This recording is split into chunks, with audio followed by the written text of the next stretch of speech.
सुप्रभात बच्चों, मैं आपकी अध्यापिका scholar pride world school Kamalpur से।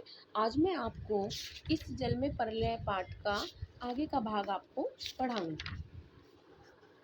किंतु सावधान, ऐसी जगहों पर कदम रखने के पहले यह मत भूलना कि तुमसे पहले ही वहाँ हर तरह के प्राणी शरणार्थी के रूप में मौजूद मिलेंगे और सचमुच चींटी चींटे से लेकर सांप बिच्छू और लोमड़ी शियार तक यहाँ पनाह ले रहे थे।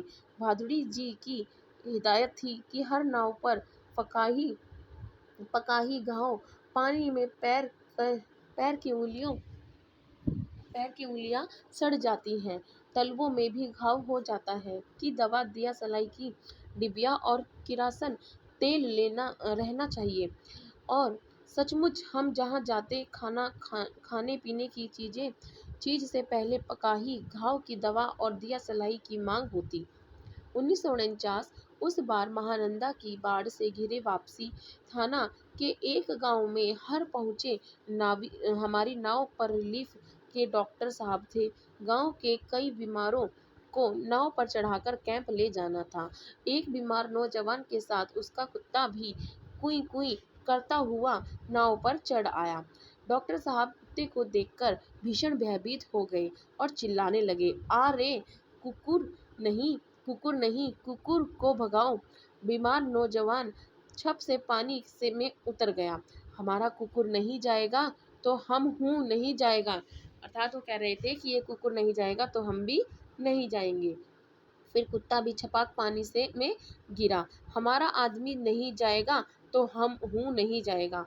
परमान नदी की बाढ़ में डूबे हुए एक मुसहरों की बस्ती है जो मुसहरी में हम राहत बांटने गए। खबर मिली थी कि वे कई दिनों से मछली और चूहों को झुलसाकर खा रहे हैं, इसी किसी तरह जी रहे हैं। किंतु टोले के पास जब हम पहुंचे तो ढोलक और मंजीरा की आवाज़ सुनाई पड़ी। जाकर देखा कि एक ऊंची जगह मचान बनाकर स्टेज की तरह बनाया गया है। बलवाही नाच हो रहा था। लाल साड़ी पहनकर काला कलूटा नटवा दुल्हन का हाव भाव दिखला रहा था, यानी वह धानी है। घरनी धानी पर छोड़कर मायके भागी जा रही है और उसका घरवाला पुरुष उसको मनाकर राह से लौटाने गया है। इस पद के साथ ही ढोलक पर धूर्त ताल बजने लगा। धा धागिड़ गिड़ धागिड़ गिड़ चकेंगे चकेंगे चक दुम चक दुम। कीचड़ पानी में लथपथ भूखे प्यासे नर नारियों के झुंड में मुक्त खिलखिलाहट लहरें लेने लगती हैं। हम रिलीफ बांटकर भी ऐसी हंसी उन्हें दे सकेंगे क्या? शास्त्री जी आप कहाँ हो? आप कहाँ हैं शास्त्री जी, आप कहाँ हैं? बलवाही नाच की बात उठते ही मुझे अपने परम मित्र भोला शास्त्री की याद हमेशा क्यों आ जाती है।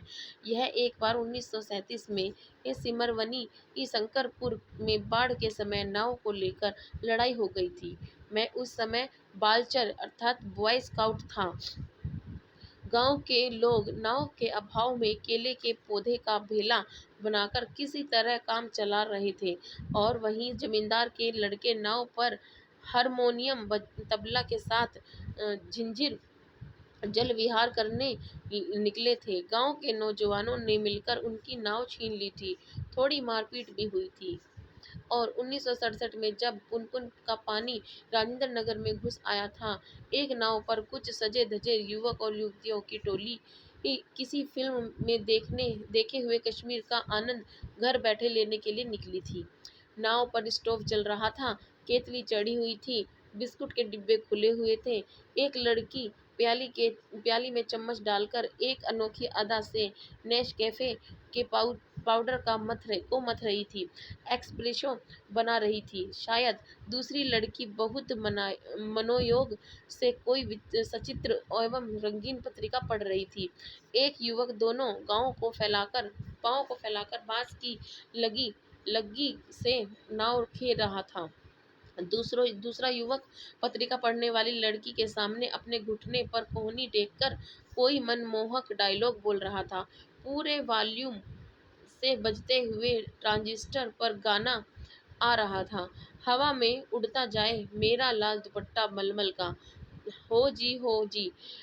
हमारे ब्लॉक के पास गोलंबर में नाव पहुंची थी कि अचानक चारों ब्लॉक की छतों पर खड़े लड़कों ने एक ही साथ किलकारियों, सीटियों, पफ्तियों की वर्षा कर रही, और इस गोलंबर में किसी भी आवाज की प्रतिध्वनि मंडरा मंडरा कर गूंजती है, सो सब मिलाकर स्वयं ही जो ध्वनिया संयोजन हुआ, उसे बड़े से बड़े गुणी संगीत निर्देशक बहुत कोशिश के बावजूद नहीं कर पाते। उन फूहड़ युवकों की सारी सारी एग्जिबिशनिज्म तुरंत छुअंतर हो गई और युवतियों के रंगे लाल लाल होठ और गाल काले पड़ गए। नाव पर अकेला ट्रांजिस्टर था जो पूरे दम के साथ मुखर था। नैया तोरी मंझधार, होशियार होशियार, काहो रंग सिंगार, पनिया आ रहलो है, उहू ने आहा रहलो है। 2:30 बज गए मगर पानी अब तक आया नहीं। लगता है कहीं अटक गया, अथवा जहां तक आना था आकर रुक गया, अथवा तटबंध पर लड़ते हुए इंजीनियरों की जीत हो गई। शायद यहाँ कोई देवी चमत्कार हो गया। नहीं तो पानी कहीं भी जाएगा तो किधर से?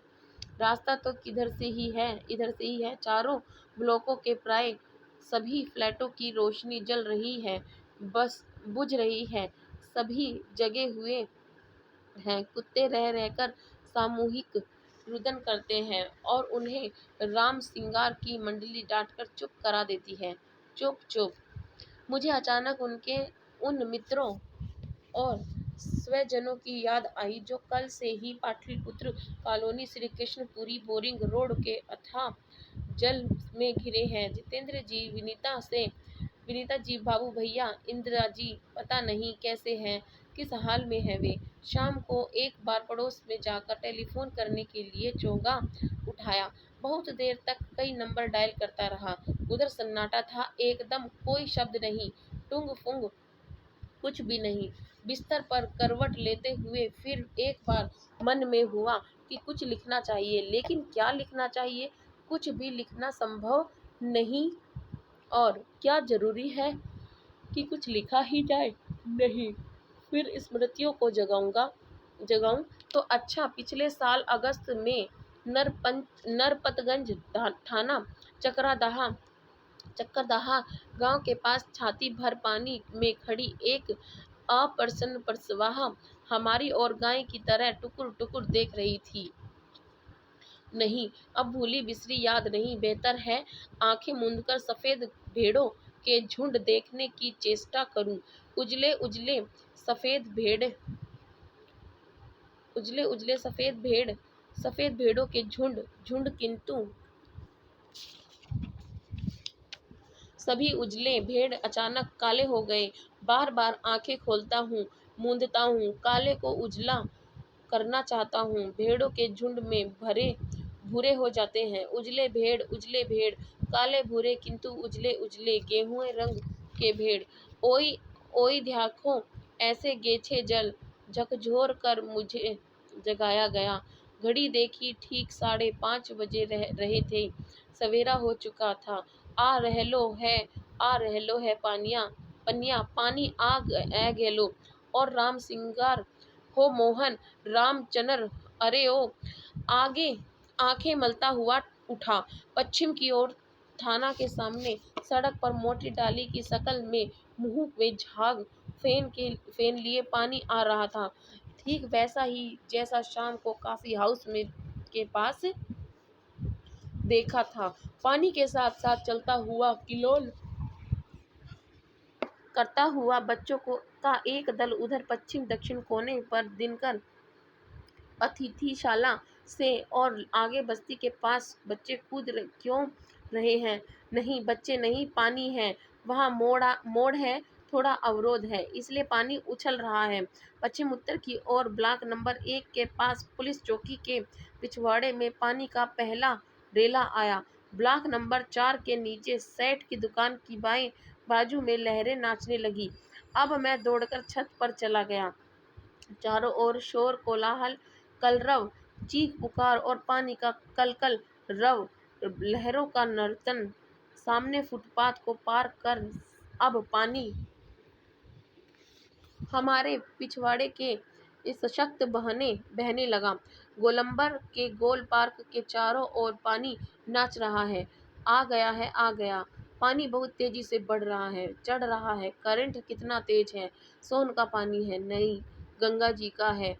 गेलो आ गया, यानी कि सामने की दीवार की ईंटें जल्दी जल्दी डूबती जा रही है। बिजली के खंभे का काला हिस्सा डूब गया है। ताड़ के पेड़ का तना क्रम से डूब रहा है। अभी यदि मेरे पास मूवी कैमरा होता, अगर मैं एक टेप रिकॉर्डर होता, तो बाढ़ तो बचपन से ही देखता आया हूँ, किंतु पानी का इस तरह आना कभी नहीं देखा। अच्छा हुआ जो रात में नहीं आया, नहीं तो भय के मारे न जाने मेरा क्या हाल होता। देखते ही देखते गोल पार्क डूब गया। हरियाली लोप हो गई। अब हमारे चारों ओर पानी नाच रहा था। भूरे रंग के भेड़ों के झुंड भेड़ दौड़ रहे हैं। भूरे भेड़ वह चाय वाले की झोपड़ी गई चली गई। काश मेरे पास एक मूवी कैमरा होता, एक टेप रिकॉर्डर होता, तो क्या होता। अच्छा है कुछ भी नहीं। कलम थी, वह भी चोरी चली हुई। अच्छा है कुछ भी नहीं मेरे पास। ठीक है बच्चों, ये आपको पार्ट कंप्लीट हो गया है आपका। आप अच्छे से इसे, उम्मीद है आपको अच्छे से समझ में आ गया हो गया।